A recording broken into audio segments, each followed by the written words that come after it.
pinnacle point of Mawlidun Nabi, the birthday of the Prophet Muhammad. They try to say it's only Sunnah, it's only Mu'akkada, but it's a pinnacle point of their aqa'id. If you don't believe in the birthday of the Prophet Muhammad, you're anta kharij, you're away from Ahlul Sunnah. You are no longer part of Ahlul Sunnah. That has become the symbol of their belief. You believe in Mawlidun Nabi, you are a true believer. And my simple words to these individuals, one simple word that I challenge these individuals, bring me one simple hadith, one single hadith, and I'll even open up the doors, bring a fabricated hadith, a weak hadith from the Sunan, bring it to me, whereby the Prophet Muhammad specifically said, don't forget to celebrate my birthday. Don't bring me, I was born on a Monday, I fast on a Monday, I fast on a Thursday, the gates of paradise are open on Monday or on a Thursday. Or bring the verse from the Quran, قُلْ بِفَضْلِ اللَّهِ وَبِرَحْمَتِهِ فَبِذَلِكَ فَلْيَفْرَحُوا هُوَ خَيْرٌ مِمَّا يَجْمَعُونَ. Let us rejoice in his blessing. They say this blessing is referring to the blessing of the Prophet Muhammad sallallahu alaihi wasallam. Ulama of Tafsir mentioned the siyaq of the ayat of rejoicing is the blessing of the Quran and the blessing of the Sunnah. There is no clear-cut hadith. There is no clear-cut hadith. There is no hadith that exists. But they want to play on the emotions of people to say that this is the real love, the real devotion. Remember, everything about his blessed life has been documented. The way he urinated, the way he laughed, the way he wept, the way he talked, the way he slept, the way he kissed his wife, the way he done everything inside his life. Billahi alaykum. If every single thing has been documented, every single book of hadith, why is there not one single hadith? If I'm Gustakhi Rasul, if I'm blaspheming against the messenger, we spend all our life reading through his sunan, all our life reading through his ahadith. Ulama of ahadith, ulama of ahl hadith spend all of their life searching to find the statements of the Prophet Muhammad. All of a sudden, you found it. All of a sudden, you found it. And even more than that, you found it before Abu Bakr. You found it before Umar. You found it before Uthman. You found it before Ali. Were they too busy? That you found his birthday and they never found his birthday. Does it make sense to you? You found it, they never found it. And likewise the rest of the companions. Bilal radiyallahu ta'ala anhu, after the demise of the Prophet Muhammad sallallahu alaihi wasallam, he stopped giving the adhan. You want to play on people's emotions? Bilal stopped giving the adhan. He said, Kayfa u'adhin? How can I carry on when I come to Ashhadu anna Muhammadan Rasulullah wa Rasulullah is no longer in front of me? He's no longer in front of me. I can't say these words anymore. Stop giving the adhan. Only on 2 occasions in his life did he ever come back and give the adhan. And all of the companions, they wept when they heard the adhan. وَأَنْتُمْ جُحَالٌ. Before the adhan, you begin to give the rood. Did Bilal ever give the rood before the adhan? Did he ever give the rood before the adhan? Ever in his life? Do you love the messenger more than Bilal? Do you love him more than the messenger? Do you? You don't. It's a false practice. Before the adhan, read the darood. Which hadith is it? Which hadith does it exist in? You admit it's a false hadith. And you want to show that you love the messenger more than Bilal. You love the messenger more than the companions. You're liars. You're liars. That's what you are. In your face, you're liars. There's no doubt about that in my life. The biggest liars you are. On the day of judgment, the messenger will say to you, Suhtan, suhtan. Be off, be off. You are liars. You are people who attributed to me words that never existed. You attributed practices to me that never existed. You are people who attributed these false liars. That's what will be said to these individuals. There's no doubt about that. There's no time to chew our words anymore. People want to say that we chew our words about these individuals. They want to say that we are the individuals who blaspheme against him. We're the ones that defamed him. We're the ones that dishonor him. We're the ones that degrade him. When in our lives have we ever degraded him? In our lives. Never in our lives. Searching throughout our lives. an-Nabi awla bil mu'minina min anfusihim. The messenger, the prophet is closer to us than even our own souls. Our own souls. For you, who's closer to you? Who are the people close to you? The mafia industry around you. These people will kill to defend their awliya, their peers.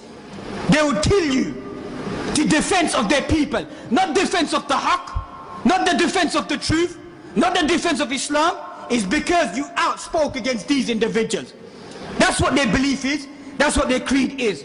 Likewise you find the concept of hazard wa nazar. Attendance. They believe that the messenger sallallahu alaihi wasallam attends their gatherings. So when they have these celebrations, they tell people to stand up because Hazur has just entered into the room. That's their belief. They place a kursi, they place a chair there. And they begin to read their durood, and they say the messenger is now coming, he's now entering, everybody stand and let the messenger sit on that chair. What is that? That's not blaspheming against the messenger. Did the companions forget to put a chair inside the blessed masjid of Medina? Did they ever forget that in their life? And say that the messenger is coming now, everybody rise? That's what they believe happens to be. Likewise, you find amongst their belief, they highlight, if you celebrate the Mawlid, there will be peace and rest in a person's life. Where's the peace and rest in the blessed land of Pakistan at the moment? That's your creed. Whoever celebrates Mawlid an-Nabi, there will be al-aman. There will be peace and tranquility upon those people in that land. Where's the peace and tranquility in that land at the moment? That you are the great, bearing the flag of the Messenger Sallallahu Alaihi Wasallam. You depict your belief in the sandal. What do you write in the sandal? You write the name of Allah subhanahu wa ta'ala on that sandal. Even though it happens to be the sandal depicting the blessed sandal of the Prophet Muhammad Sallallahu Alaihi Wasallam. That sandal, when he gave it to Abu Huraira, was to show that I am the messenger. That's what it depicts. We don't need to symbolize ourselves with a sandal, or kiss the sandal, or to find strands of his blessed beard. At that time, if it existed, there is tabarruk, there's no doubt about that. Inside his saliva, inside his sweat, inside his remnants, it exists. But today, what proof, what evidence do you have that that which you hold today, is remnants of the Prophet Muhammad Sallallahu Alaihi Wasallam? Get a strand of his beard, start doing start doing dhikr. When did the Prophet Muhammad said who? When did he do that? When did he do that in his life? Turn off the lights, doing your dhikr. And then when the blessed hair begins to move, look, even the ball of the Azur begins to move as well. You foolish individuals, it's basic physics. The law of motion. If all of you begin to blow today, this paper will begin to move. That's what it is. But they're trying to say, look, even the hair, the strand is going in dhikr. It's moving and swaying with the dhikr. That's what they're saying, it's moving with the dhikr, the blessed strand of the Prophet Muhammad. That's what their belief is. Talismans, threads. Pir Sahib, tell us what to do in Iraq. Tell us what to do in Afghanistan. You tell the world everything, don't you? Look, get it bad, this on the bad, isn't it? They kiss your feet, they throw their money at you, they throw flowers at you. That you're the one that helps, you're the one that saves. A piece of mat, tell us what to do in Iraq today. Tell us what to do in Iraq today. Tell us what to do in Afghanistan today. Leave these things, these are politics. These are politics. Your whole life has been politics. Robbing the wealth of the people and spending it on your politics. Robbing their wealth in daylight. Robbing their wealth in daylight, taking it away to your own personal causes. We've moved about with this mafia industry, moved about with them. They can't come and trick me and say you don't know anything. We lived with their sons. We lived with their gaddi machines. Their sons who were promised that when you come back, son, you're going to be the next speed, you're going to be the next sheikh. We lived with them. All night listening to Bollywood songs. Not even getting up and praying Fajr in the morning and saying, I'm going to be the next spear. I'm going to be the next saint. I blow on people's roti chapati, give it to them. Go, you're blessed individuals. Those days are gone, and those previous saints of good individuals that existed before.